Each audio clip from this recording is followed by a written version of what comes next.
विश्वराजची शाळा सकाळी असल्यामुळे तो लवकर सकाळी शाळेला गेला आणि नंतर मी चूल पेटवलेली होती. सकाळी लवकरच चूल पेटवली होती आणि सगळ्यांच्या अंघोळ्या झाल्या, देवपूजा झाली आणि मग मी भाकरीला बाहेरच बसले.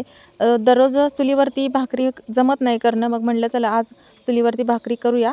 दररोजच्या भाकरी ह्या गॅसवरतीच होतात, कधी संध्याकाळी केल्या तरच चुलीवर करते, नाहीतर सकाळीच भाकरी मी गॅसवर करते. तर आज चान्स आलेलाच आहे, तर चला म्हटलं करूया. तर ऊन होतं, खूप ऊन होतं, पण तरी पण म्हटलं चला कधीतरी ऊन लागलं तरी चालतं, म्हणून मी उन्हातच बसून भाकरी केल्या.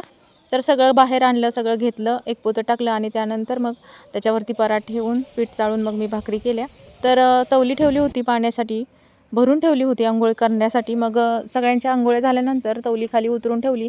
नंतर ती तवली घासायची, त्याला माती लावून ठेवली होती.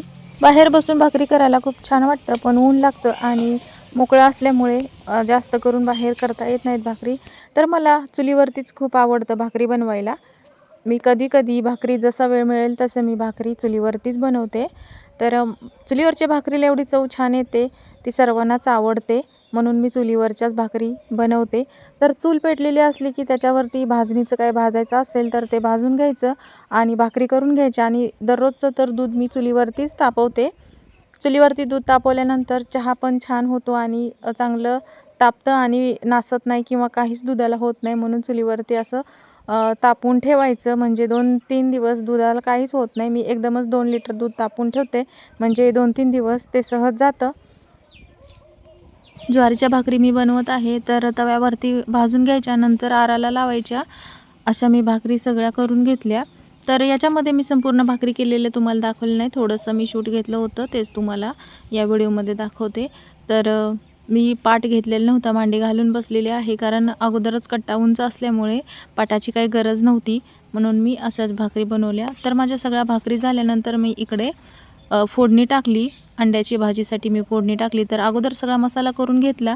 तर मसाल्यामध्ये मी काय काय घेतलं हे तुम्हाला सांगते. खोबरं घेतलं, थोडंसं डाळे घेतले, तीळ घेतलं आणि लवंग, दालचिनी आणि शहाजिरे हे घेतलं. हे मिक्सरला सर्व बारीक करून घेतलं आणि नंतर मग कांदा चिरला आणि टोमॅटो चिरलं, ते भाजून घेतलं आणि मग हे सगळं मिक्सरला बारीक करून घेतलं आणि नंतर मंद आचेवरती हे सर्व छान असं तळून घेतलं आणि त्यानंतर मी फोडणी टाकली. तर फोडणी खूप छान झाली आणि वास पण खूप छान येत होता. आणि माझं घरचाच मसाला असतो, मी स्वतः काळं तिखट बनवते, तर त्याचीच भाजी खूप छान होते. बाकीचं काही नसलं तरी चालतं, पण तो मसाला टाकला की भाजी मस्त होते. तर लसूण, कोथिंबीर आणि आलं हे पण मी घातलेलं होतं. तर बघा अशी लाल भडक मस्त भाजी झालेली आहे. आणि इकडं मी सुकी भाजी अंड्याची बनवलेली आहे. तर दररोज तर आपण अंडी म्हटलं ह्याच्यामध्ये टाकतोच, पातळ भाजीमध्ये टाकतोच. तर आता साईडला सुकी थोडीशी भाजी करून घेऊयात. लवकर झालं होतं सगळं स्वयंपाक, म्हणून मी अशी सुकी भाजी केली. नाहीतर दररोज गॅसवरती केलं तरी लवकर उरकत नाही, पण आज चुलीवरती करूनसुद्धा पटकन माझा स्वयंपाक 11 वाजेपर्यंत तरी माझा स्वयंपाक आणि बाकीची सर्व कामं झाली होती. आणि इकडे पृथ्वीराज जेवायला बसला आहे, त्याला भूक लागली होती. आम्ही सर्वांनी नाश्ता केला होता, पण त्याने नाश्ता केलेला नव्हता, म्हणून तो जेवायला बसला आहे. बस म्हणलं आम्ही नंतर जेवतो. तर मस्त अशी भाजी झालेली आहे. तेल मी जास्त नाही वापरलं, थोडंच वापरलं, पण त्याला तीळ आणि खोबऱ्यामुळं जास्त तेल आलं. थोड्या वेळ जास्त उकळलं मंद आचेवरती, उकळल्यानंतर तेल येतं. तर अशी माझी अंड्याची भाजी झाली आणि भाकरी बघा किती छान दिसत आहेत चुलीवरच्या भाजलेल्या. तर कसा वाटला माझा चुलीवरचा स्वयंपाक, भाकरी, अंड्याची भाजी.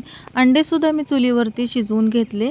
तर माझा मसाला कसा झाला, मी मसाला कसा बनवला हे तुम्हाला सांगितलं याच्यामध्ये. तर तुम्ही कसा बनवता हे कमेंट करून सांगा आणि आवडला असल्यास लाईक करा, शेअर करा. तर चला, मी आता इथेच माझा व्हिडिओ संपवते. Bye bye.